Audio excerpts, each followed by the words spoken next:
but things like open mouths, tongues, balls in mouths and things like that can be tricky and hard to make look natural.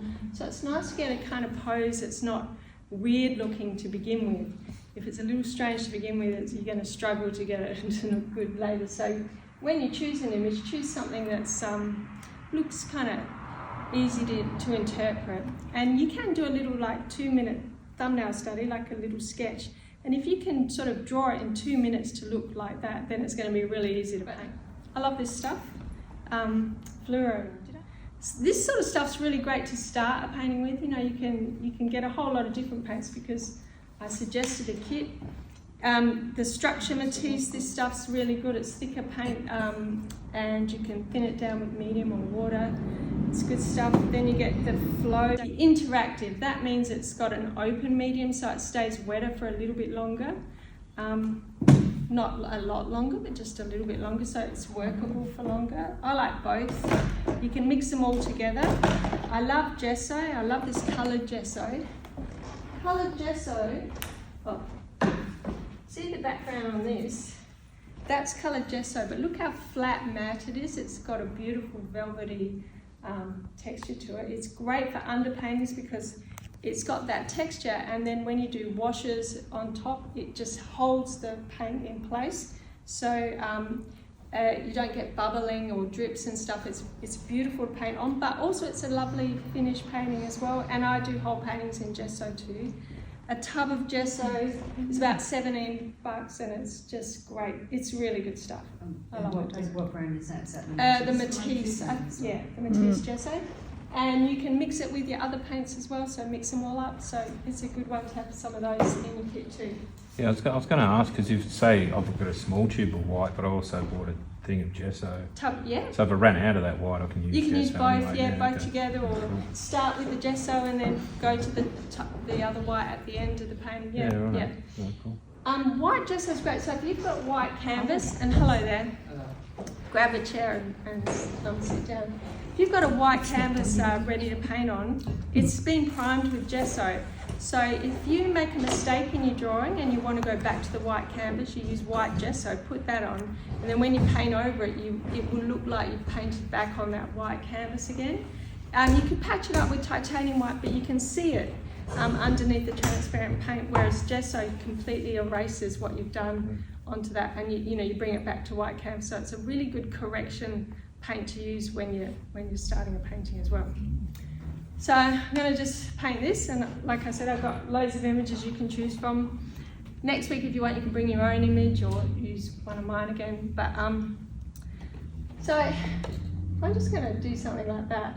I like to start with a colour or a mid-tone, or not your darkest dark. So don't start a painting with your darkest darks or your lightest light. Somewhere in the middle, somewhere in the colour, because you can go darker and you can go lighter. So if I'm going to do something like this, right, I'll just kind of map it out. And you want to make a few mistakes in the beginning because you can come in and correct it. But one thing I didn't mention, so I've grabbed this paint and taken some off, so it's sort of a little bit dry. So when I start, I can use this drag. See how it's sort of getting this drag to find my shape like that. That's really a nice way to start drawing with. Now I might just map that out, and then I can come in with something a bit darker. It doesn't really look like a cat yet, but that's okay. What I wanted to also say to you is if you get annoyed with the way the paint dries so quickly, you can make yourself a wet palette. You might want to think about this later, but what this is wet paper towel that I've damped, and then I put baking paper on top, and I've just pinned it like that, but you can put paint on there and it'll stay wet for like an hour or so. Tight container. You can buy professional wet palettes, but that's a homemade one, and that'll keep your paint wet. It's really nice to use. I mean, I'll use that in a minute. Is there any medium to use slow drying medium? Yeah, I don't like slow drying medium. You can use slow dry. This is just water. Yeah. Slow drying medium, it does keep it wet on the palette, but I find it gets a bit sticky, and I like to put it on, let it dry, put the next layer on, let it dry, put the next layer on, rather than paint wet into wet.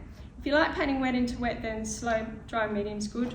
Or if you want to mix up a colour and keep it wet here, you could use a bit of slow medium. But I don't actually like slow dry medium.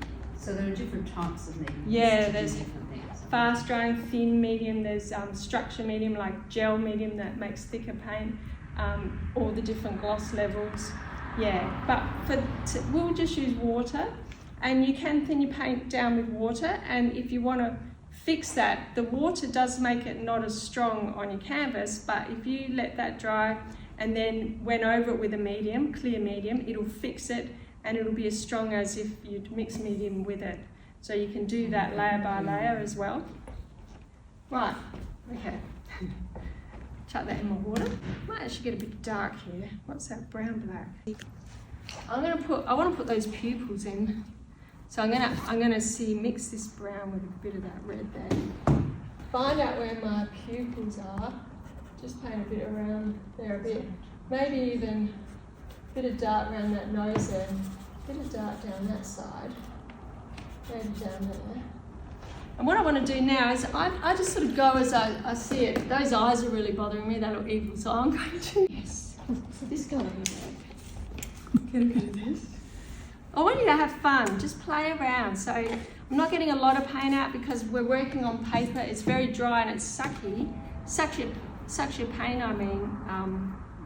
You know, your paint it kind of sinks into it, but if I just kind of do that, maybe even mix a bit of white, I'll get the eyes looking better.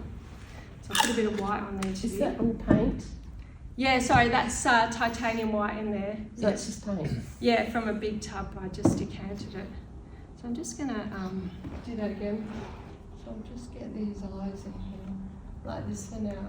But think of it like layer up on layer, it's layers. Quick, and then I'll make a new pile, a new pile, a new pile, because once it starts drying, you get these little gritty bits, and we don't want that in our paint. So you just got to keep making new piles. I feel like I need some brown, so I'm going to grab some brown. But you can make a brown by mixing all your colours together. Red, yellow, make an orange, put a little bit of blue in it, you'll get a brown. Or you can use brown straight out the tub. Or you can use brown straight out the tub and mix it with something as well. Actually, I've got a question. Yes. It might be a silly question, but I'm going to try. No questions are silly. True. Say you're doing your final, or whatever you're doing, you're blending colours on the canvas to get like shadows and grades of colours.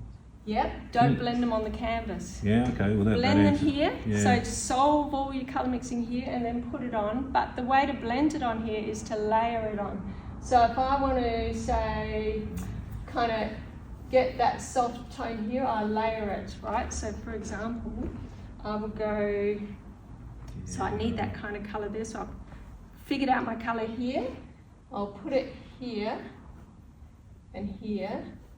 And see how it changes here? Instead of blending it, what I'll do in that same pile with the same thing that's on my brush, I'll mix a bit of white in with it. And then I'll take it here. See, a bit more white, a bit more white. So so I'll mix it here. I need a bit more yellow as well. But say you were to paint, say you painted a canvas blue and you went from dark blue to light blue and tried to...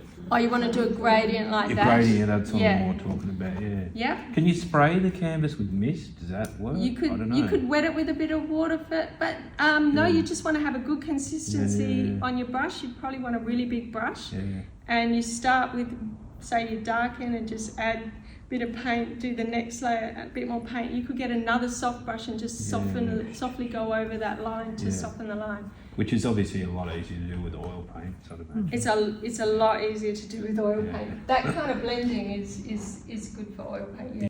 Do you ever use house paints like sample pots? Yeah, absolutely. You can use sample pots. You can mix them with acrylic paints as well, with artist paints.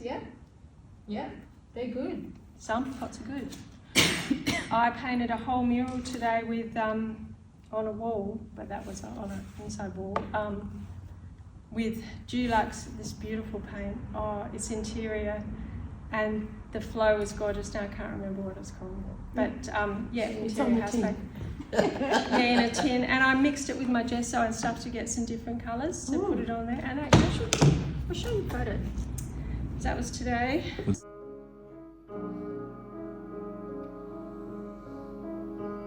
commission mural? Yeah, down at this place called Acrylic. It's being built in Port Adelaide, so it's a big bistro.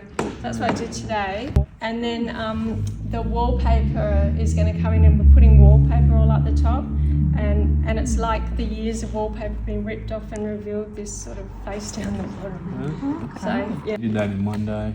Well, yeah, that was this morning. I started at 7 and finished at 1:30.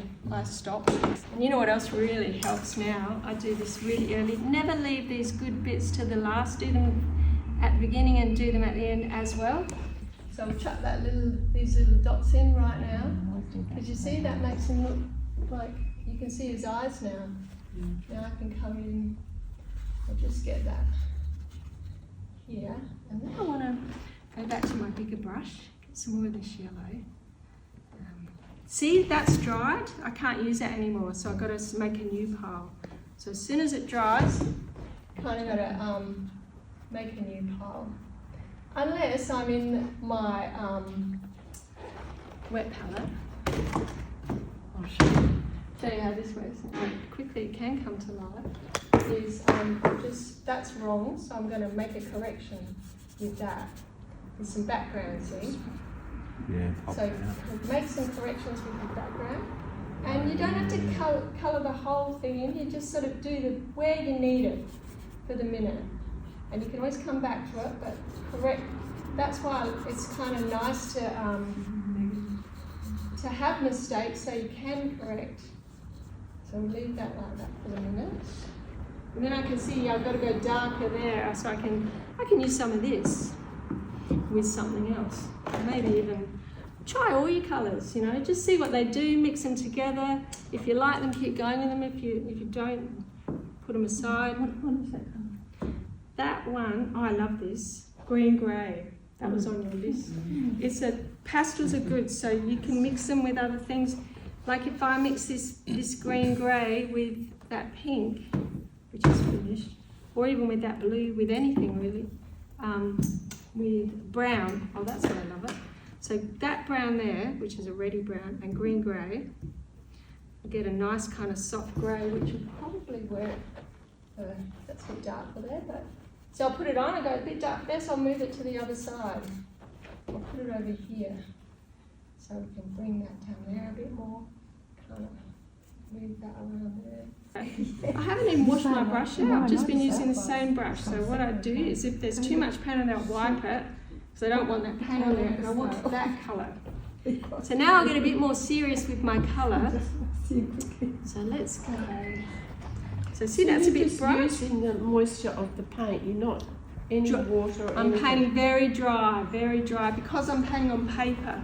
And if I put water on there, it'll be a sloppy mess before I know it. So, so nice and dry, and then you can layer it pretty quick, because this is dry enough to paint over already. That is. Whereas if I'd mix water with it, it wouldn't be. So see, I'm getting this kind of tone. We're looking at tone, so I'll push that ear up there. Yeah, that's good. Push that up. So you look at actual values more than actual colours. Yeah. Shapes of tone. The lightness and the darkness is really important. How light it is, how dark it is, and if it's warm or cool. So see, that's warm, and it's a bit cooler down there. This white is a cool white. It's not a yellow white or a red white. It's a cool blue white. So to go back in there, I'll get a clean brush now. That's a tiny brush. I'll get a clean. That's an interesting brush. It's like short. Let's take some of this blue and some clean white. So I've just got the blue and white there. See that? And this is cool. So if I put that on here, look at this. How much that stands out on there. So there and under there, and maybe there. And I could probably put a bit in here as well. And a little bit in that ear bit. Yes, so you don't have to worry about light to dark or dark to light. No, not with acrylics, no, because that's already dry enough to paint on again. So I can make that shape now. I want my dark brush again, so I'll put that in the water. Take that, really wipe it dry on your rags. So important to wipe that. I'm going to go nice and dark on that shape, and now I'll just really be more careful about that shape as I get kind of later into the painting right now. And here, see, I can start working into what I've got, and there's a lot of interest going on there. I've got to move that pupil across, but nothing's a big deal to move. It's pretty easy just to, I can mix this with a bit of that light blue.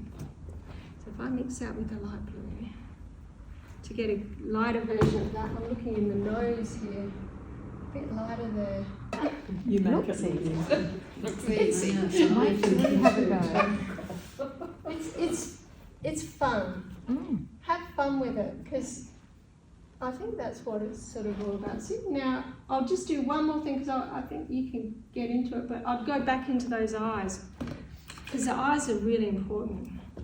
So What I'm sort gonna- of pad are you using there? Is that just What sort of what? the sketchbook thingy? Is that just a... This is a Montmartre actual sketchbook, and you can look through that later. It's, Okay. yeah, just normal, nothing special. It was a present, which was nice. But yeah, so sometimes I use, and I'll bring it next week. I've got an old hardcover music book, Beethoven music book. The paper in it's lovely. Yeah. I actually paint in that. So that and the actual music pages make a really interesting surface to paint on as well. So if you've got some old books that you don't know what to do with,